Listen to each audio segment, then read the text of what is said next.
Hello students, today we discuss about respiratory organ and respiratory surface। तो सबसे important part इसमें आता है कि रेस्पिरेटरी सरफेस और इसी से रिलेटेड रेस्पिरेटरी ऑर्गन। तो रेस्पिरेटरी सरफेस और रेस्पिरेटरी ऑर्गन का आपस में क्या रिलेशन है और इससे रिलेटेड क्या क्वेश्चन एग्जाम में आ सकते हैं।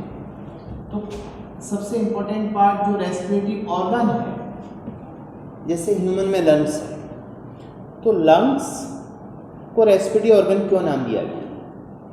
उसकी वजह यह है, इस रेस्पिरेटरी ऑर्गन वो ऑर्गन होता है इन विच रेस्पिरेटरी सरफेस प्रेजेंट। उसी ऑर्गन को रेस्पिरेटरी ऑर्गन नाम दे सकते हैं जिसमें क्या प्रेजेंट होगी, रेस्पिरेटरी सरफेस। अब रेस्पिरेटरी सरफेस जहां प्रेजेंट हो वो बन जाता है रेस्पिरेटरी ऑर्गन। जैसे अब रेस्पिरेटरी सरफेस क्या होती है, तो रेस्पिरेटरी सरफेस के जो फीचर्स हैं उन फीचर्स में सबसे पहले देखते हैं अपन कि इसका लार्ज सरफेस एरिया होना चाहिए।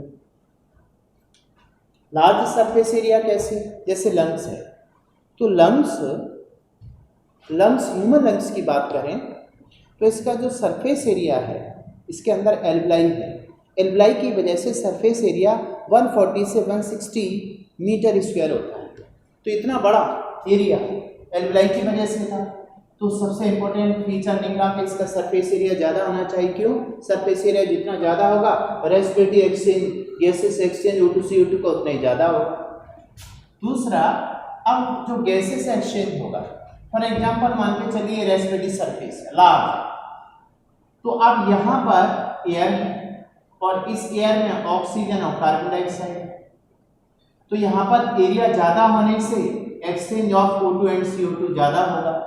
दूसरा, अब ये जो ऑक्सीजन आएगी तो यहाँ पर ब्लड होगा, इस ब्लड के अंदर ऑक्सीजन आएगी, तब बॉडी को सप्लाई होगी ब्लड के थ्रू ये ऑक्सीजन किसको सप्लाई होगी? सेल को। तो अब जरूरी ये है कि इस रेस्पिरेटरी सरफेस पर रिच ब्लड सप्लाई होना चाहिए।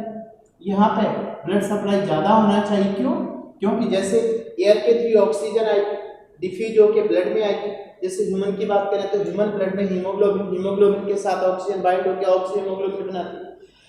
तो यहाँ पे अपन देखेंगे कि ऑक्सी हीमोग्लोबिन बनेगा तो ट्रांसपोर्टेशन ऑफ ऑक्सीजन होगा। तो रेस्पिरेटरी सरफेस में ब्लड सप्लाई रिच होना चाहिए। ये ऑलवेज कैसे होना चाहिए?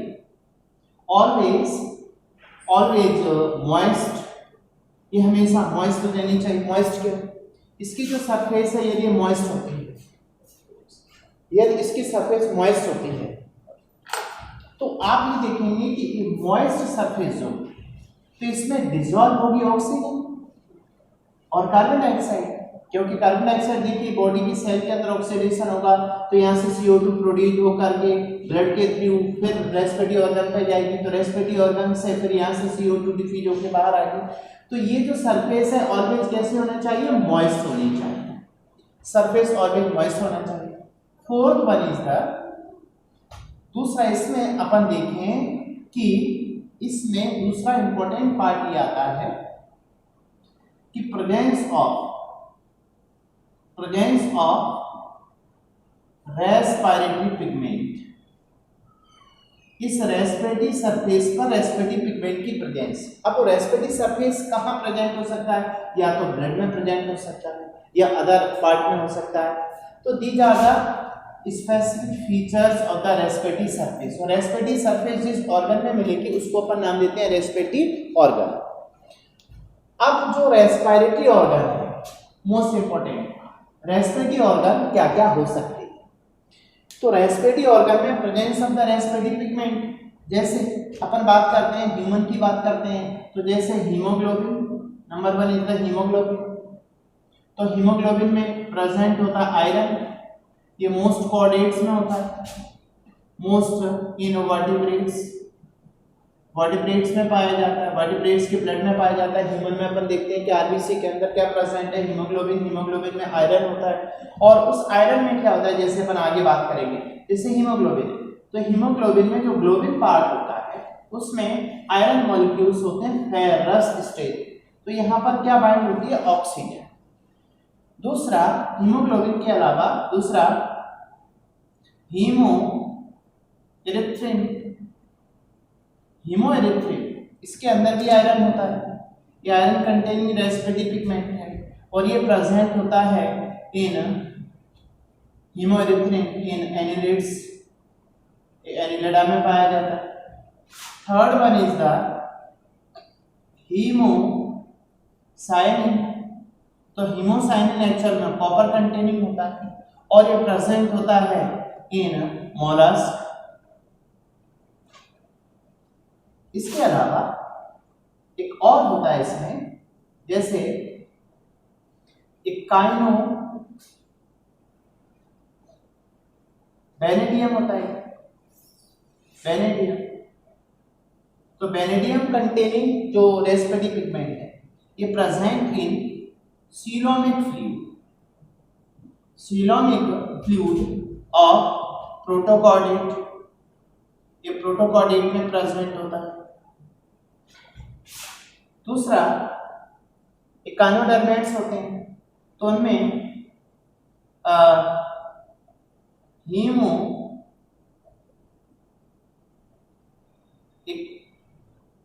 इकाइनो एरिथ्रिन नाम देते हैं इसको, इकाइनो एरिथ्रिन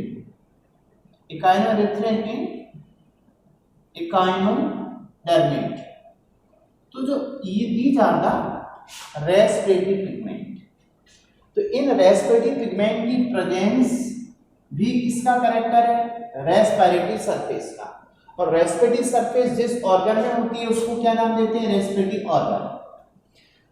अब रेस्पिरेटरी ऑर्गन कौन कौन से हो सकते हैं, जैसे यहाँ पे अपन बात करते हैं एग्जाम्पल ऑफ रेस्पिरेटरी ऑर्गन, तो एनिमल किंगडम में रेस्पिरेटरी ऑर्गन कहाँ कहाँ किस किस में क्या क्या होता है।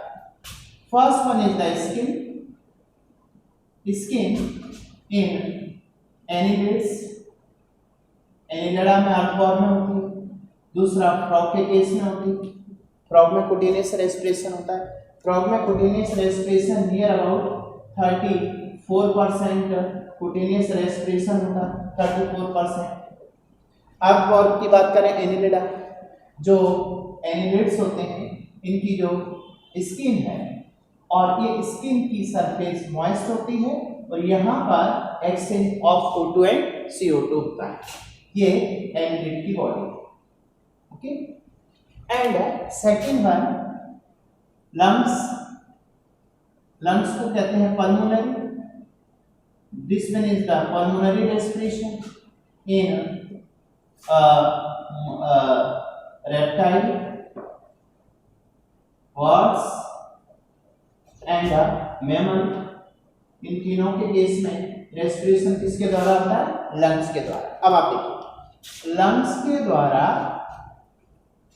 फ्रॉग में भी होता है, यदि अपन फ्रॉग की बात करें तो इन फ्रॉग अबाउट 65% पल्मोनरी रेस्पिरेशन, ये एक्सेप्शनल केस है।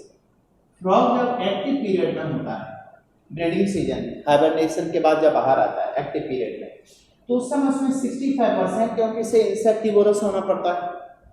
थर्ड लंग्स के बाद अपन देखते हैं रेस्पिरेटरी ऑर्गन, जैसे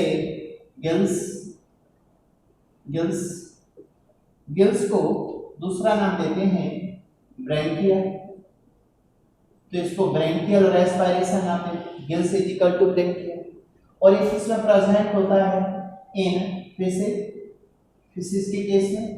दूसरा कुछ आर्थ्रोपोड्स जैसे प्रॉन के केस में भी रेस्पिरेशन किसके द्वारा होता है, गिल्स के द्वारा। Fourth type of the respiratory organ is the बुकलम्स,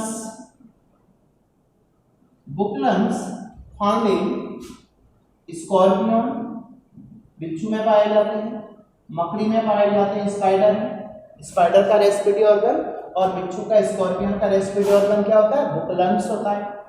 and fifth is the, इसी से रिलेटेड है बुक गिल्स। तो बुक गिल्स एक्चुअल में प्रेजेंट होता है इन लिमुलस, ये लिमुलस होता है aquatic animal, this one is the aquatic animal. तो एक्वाटिक एनिमेल के केस में लिमुलस में बुक गिल्स, देखिए थोड़ा कंफ्यूजन होता है, book gills and book lungs. Book lungs arthropods में होता है, scorpion and spider both are the arthropod, ये आर्थ्रोपोडा में आते हैं। And next respiratory organ is the pulmonary sac. Pulmonary sac actual में ये जो मॉलस्क होते हैं उनका जो आउटर बॉडी कवरिंग होती है उसको मेंटल कहते हैं। तो पल्मोनरी सैक इसको मेंटल बोलते हैं और ये प्रेजेंट होता है मॉलस्क के केस में। तो these are the respiratory organ. अब आप देखिए, ये अपन ने क्या देखे? Respiratory organ. ये पार्ट ऐसा है, थोड़ा सा अपन को नोट्स बना के इसे रिवाइज करना है बार बार। तो इसमें अपन ने अभी क्या देखा? Respiratory surface and respiratory organ. Respiratory organ वो ऑर्गन होगा जिसमें रेस्पिरेटरी सरफेस हो, बहुत सारे respiratory organ. But respiratory organ का कैरेक्टर क्या है? उसमें प्रेजेंस होना चाहिए क्या? Respiratory surface.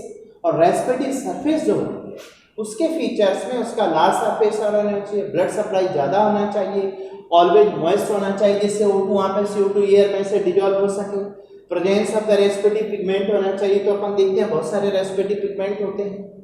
तो these are the about respiratory surface and respiratory organ.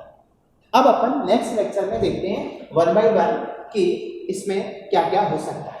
अच्छा, रेस्पिरेटरी ऑर्गन एक और नाम सुना होगा आपने, जैसे ट्रैकिया,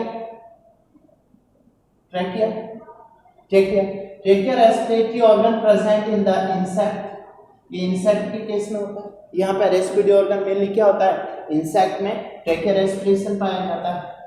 तो these are the respiratory organ and respiratory surface. Okay.